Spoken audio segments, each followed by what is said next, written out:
नमस्कार दोस्तों, मेरा नाम है ब्रजेश। आप में से कई लोग तो मुझे जानते भी होंगे कि मैं क्रिकेट के ऊपर वीडियो बनाता हूँ। लेकिन आज हम उस टॉपिक पे बात करेंगे जो कि पूरे देश में कोई बात करना नहीं चाहता है।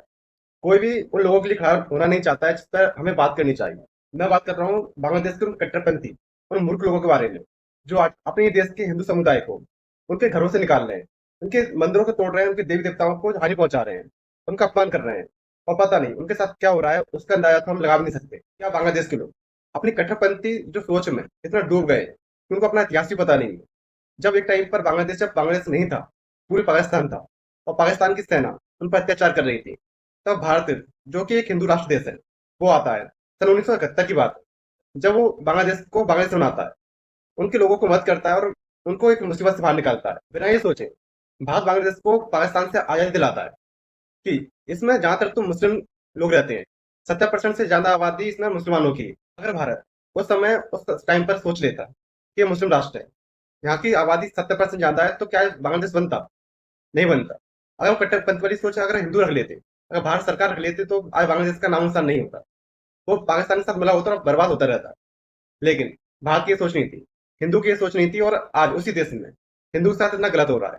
हम 1971 की जो बात पर गर्व करते हैं कि हमने पाकिस्तान के 90,000 सैनिकों को हराया था, उनको सरेंडर करवाया था, क्या वो गर्व करना सही था? लेकिन जिस देश के लिए हमने 90,000 पाकिस्तानियों को सरेंडर करवाया, उनको सैनिकों को हराया था, उनको सिर्फ में हम जीते थे, लेकिन वहां पर उसी देश में आज हिंदू खतरे में है। एक टाइम पर वहां पर 30% आबादी हिंदुओं की थी, लेकिन आज घटते घटते इतनी कम हो गई है कि 8% से भी कम हो गई है। और आज पूरी दुनिया इस बात पर कोई कुछ नहीं कह रहा है। जो बांग्लादेश में शोषण हो रहा है हिंदुओं के साथ, जो घटनाएं घट रही है, सैकड़ों हजारों वीडियो अब निकल कर बाहर आ रही है सोशल मीडिया पर, तो वो दिल दहलाने वाली होती है। वहां पर लगता है कि आज दुनिया पूरी मौन हो गई है। अगर भारत में ऐसा कुछ होता तो पूरी दुनिया एक सुर में गाती, एक सुर में बोलती कि भारत में संविधान खतरे में है। यहाँ तक कि भारत के जो विपक्ष में लोग बैठे हैं, जो भारत में विपक्ष के जो नेता बैठे हैं, वो भी चुप नहीं बैठते। भारत में कहीं ना कहीं सड़कों पर लोग उतर जाते हैं, लेकिन इनके कान पर जू तक नहीं रंग रही है कि बांग्लादेश में हिंदू के साथ क्या हो रहा है। ये गांधी जी के 3 बंदर बन के बैठ गए हैं कि नाम सुनते हैं, ना बोलते हैं, ना कुछ देखते हैं।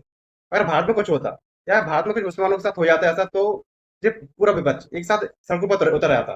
यहाँ तक कि ओबीसी जैसे लोग, जो कि जय खालिस्तान जैसे नारे लगाते हैं संसद भवन में, वहां पर आज ओबीसी जैसे लोग बांग्लादेश के बारे में, वहां पर जो हिंदुओं के साथ हो रहा है, वहां पर कुछ नहीं बोलते। लेकिन जब इसराइल फिलिस्तीन पर हमला करता है, तो ओबीसी से लोगों की आंखों से आंसू निकल आते हैं। ऐसा लगता है कि कहीं इसराइल ने इनके घरों में हमला कर दिया, ओबीसी के घरों से उनको बाहर निकाल दिया, उनके घर पर हमला कर दिया है। लोग सड़कों पर उतर आते हैं। हमने भारत में ही देखा, जब इसराइल ने फिलिस्तीन में हमला किया था, तो भारत की सड़कों पर पोस्टर लेकर नारेबाजी शुरू हो गई थी। हर एक शहर में नारेबाजी शुरू हो गई थी जहां पर मुस्लिम आबादी ज्यादा थी। लेकिन आज जब बांग्लादेश में हिंदू के साथ उनके घर से बाहर निकाला जाता है, उनको घरों को तोड़ा जाता है, उनको उनके साथ गलत किया जाता है, तो आज कोई भी नेता, कोई भी विपक्ष, या कहें कि हम लोग भी उनके साथ खड़े नहीं रह रहे। तो भारत में जो विपक्ष है, उसके सबसे बड़े लीडर है राहुल गांधी, जो कि संविधान को अपनी जेब में धरे घूमते हैं। वो संविधान के बचाने की बात करते हैं, लेकिन आज जब बांग्लादेश में हिंदू की जो हालत है, उनके मुंह से एक बात नहीं निकल रही है। वैसे तो ट्वीट करते फिरते हैं, लेकिन आज उनके एक ट्वीट भी नहीं हो रहा है। राहुल गांधी क्यों?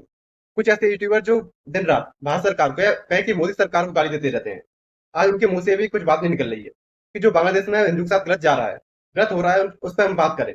आज वो भी शांत होकर अपने घरों में बैठे हैं कि बांग्लादेश के बारे में कुछ कहें, कि बांग्लादेश के जो लोग कर रहे हैं, जो मुस्लिम लोग भारत के हिंदू के साथ कर रहे हैं, के मुंह से भी जो बांग्लादेश के हिंदू पर जो अत्याचार चल रहा है, जो अत्याचार हो रहा है, उस पर कुछ कहने या कुछ टिप्पणी करने पर उनको शर्म आ रही है। आखिर में आप लोगों से मैं बात कहूंगा कि हम हिंदू हैं, हम जात पात में न बैठकर हम एक रहे, एक होकर रहें, और इस मुसीबत से बांग्लादेश के जो हिंदू हैं, उनको समर्थन करें।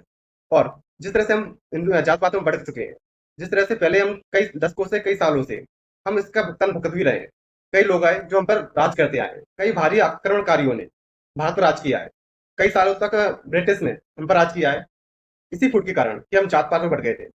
और आज वही हो रहा है। अब समय आ गया कि हम हिंदू एक साथ खड़े होकर, एक साथ बांग्लादेश के जो हिंदुओं के साथ जो गलत हो रहा है, उनका साथ दें, उनके साथ खड़े रहें। अगर आपको इस वीडियो में कुछ भी अच्छा लगता है, तो इस वीडियो को शेयर कर सकते हैं, लाइक कर सकते हैं, और कमेंट भी कर सकते हैं कि बांग्लादेश के हिंदू के साथ कौन कौन